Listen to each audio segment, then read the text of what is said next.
Greetings everyone, I am Angely. My student ID is 21476710SA20896. I am from the Department of English Literature, Faculty of Cultural Sciences.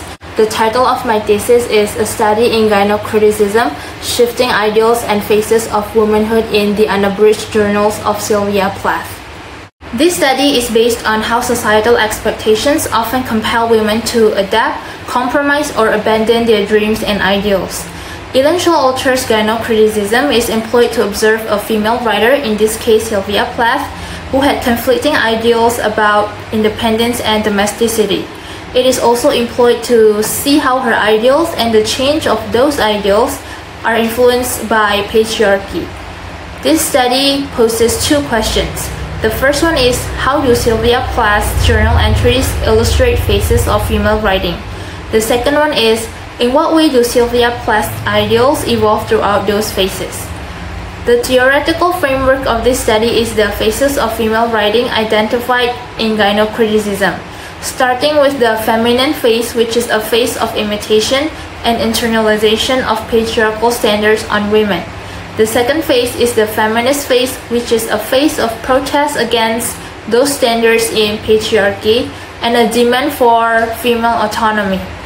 The last phase is the female phase, which is a phase where women reject both imitation and protest from the previous phases and turn inward to search for their own identity.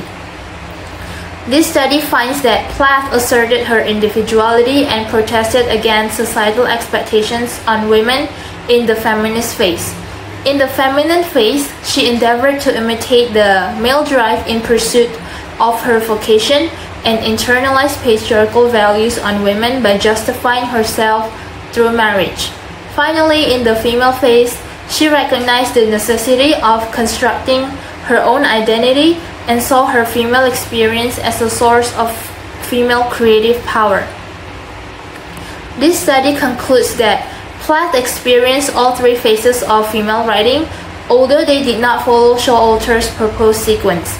Instead, she went from the feminist phase, the feminine phase, and ultimately the female phase. The second conclusion is that women brought up in society will continue to be vulnerable to its influence despite relentlessly trying to find an ideal balance between their ideals and what society expects of them. That is the end of my presentation. I hope my thesis can contribute meaningfully to academic discourse. Thank you.